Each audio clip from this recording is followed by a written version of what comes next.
कोणी म्हणेल ते सर्वे यांचे, ते सर्वे त्यांचे, पण आता खुद्द भाजपानेच केलेल्या सर्वेने भाजपाची झोप उडवून दिली आहे। मित्रहो नमस्कार। लोकसभा निवडणुकीत जोरदार आपटे खाल्ल्यानंतर खडबडून जागा झालेला भारतीय जनता पक्ष सावध झालेला दिसत असला तरीही म्हणतात ना, बुडत्याचा पाय खोलात, अगदी याचाच अनुभव भारतीय जनता पक्षाला सध्या घ्यावा लागत आहे। सत्तेच्या अघोरी हव्यासापोटी भारतीय जनता पक्षाने अत्यंत खालच्या पातळीचं राजकारण केलं, नीच पातळीला राजकारण नेऊन ठेवलं। दोन प्रमुख मोठे पक्ष फोडले, नेते पळवले, सगळं नीच पातळीचं राजकारण केलं आणि लोकसभा निवडणुकीत हे घाणेरडं राजकारण त्यांच्यावरच उलटलं। विधानसभा निवडणुकीत हे आता आपलं काही खरं नाही याची जाणीव भाजपाला झालेली आहे। गेल्या काही दिवसापासून जे वेगवेगळे सर्वे येत आहेत बघा, ते भारतीय जनता पक्ष आणि महायुतीच्या विरोधात येताना दिसत आहे। म्हणजे महाराष्ट्रातील वातावरण हे भाजपा आणि महायुतीच्या विरोधात आहे। महाविकास आघाडीची सत्ता येत असले तर या सगळ्या सर्वेतून, जवळपास सगळ्या सर्वेतून समोर आलेला आहे। पण कोणी म्हणेल ते सर्वे यांचे, ते सर्वे त्यांचे, पण आता खुद्द भाजपानेच केलेल्या सर्वेने भाजपाची झोप उडवून दिली आहे। भाजपने केलेल्या या सर्वेची माहिती आता बाहेर आली आहे बघा, आणि भारतीय जनता पक्षाला मोठा धक्का बसलेला आहे, हादरा बसलेला आहे, या सर्वेतून स्पष्ट दिसत आहे।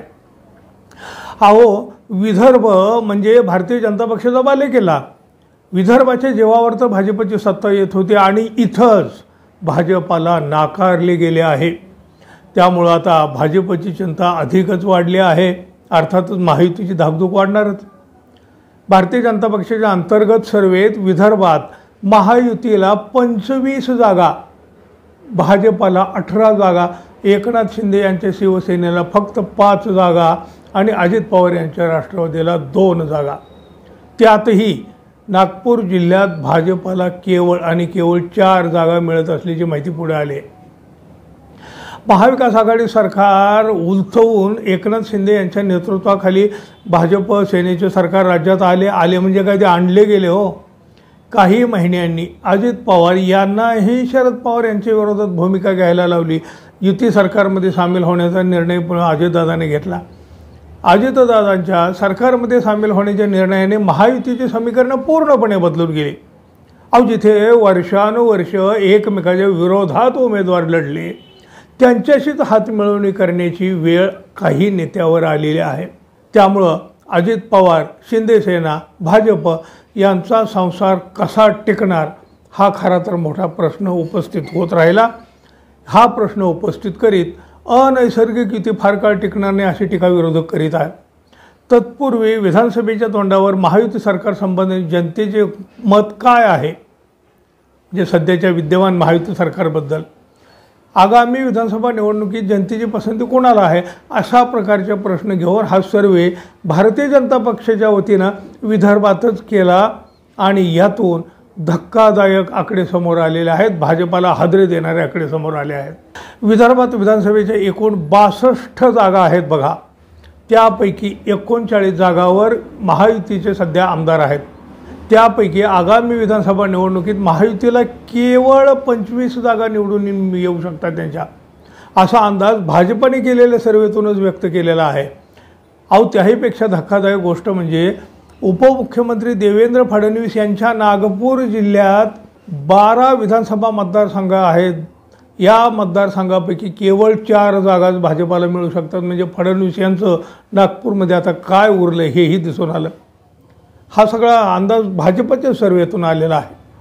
सध्या नागपूर जिल्ह्यात भाजपचे 6 आमदार आहेत आणि संपूर्ण विदर्भातून जर पाहिलं तर भाजपाला 18, एकनाथ शिंदे यांच्या नेतृत्वाखालील शिवसेनेला 5 आणि अजितदादा यांच्या नेतृत्वाखालील राष्ट्रवादीत पक्षाला 2 जागा मिळण्याचा अंदाज भाजपच्या या अंतर्गत सर्वेतून व्यक्त करण्यात आलेला आहे। विदर्भात असलेल्या 62 जागांपैकी केवळ 25 जागा महायुतीला मिळणार आहे। त्यामुळे यावेळेला महायुतीला आपला गाशा गोंडाळावा लागणार असं दिसतंय।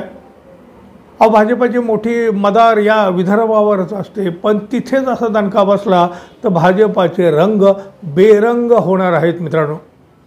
महाराष्ट्राच्या उर्वरित विभागात तर भाजपा विरोधी वातावरण आपण रोज पाहतो आहोत। पण जिथं खरी आशा अपेक्षा होती त्या विदर्भात ही निराशा होताना भाजपला दिसून आली आहे. अहो, आजवर जे सर्वे झाले आहेत ना त्यानुसार महायुती सत्तेत येत नाही हे पुन्हा पुन्हा दिसून आलं आहे. पण आता भाजपानंच केलेले या सर्वेचे आकडे भाजप आणि महायुतीला घाम फोडणारे आहेत. भाजपला त्यांच्या कर्माचे फळं भोगावे लागतील काय? तुम्हाला काय वाटतं जरूर सांगा. आणि हो, आपण अजून आपल्या चॅनलवर नवीन असाल, आपल्या चॅनलला आणखी सबस्क्राईब केलं नसेल तर कृपया सबस्क्राईब करावं ही अपेक्षा आहे. धन्यवाद. पुन्हा भेटू. तोपर्यंत नमस्कार.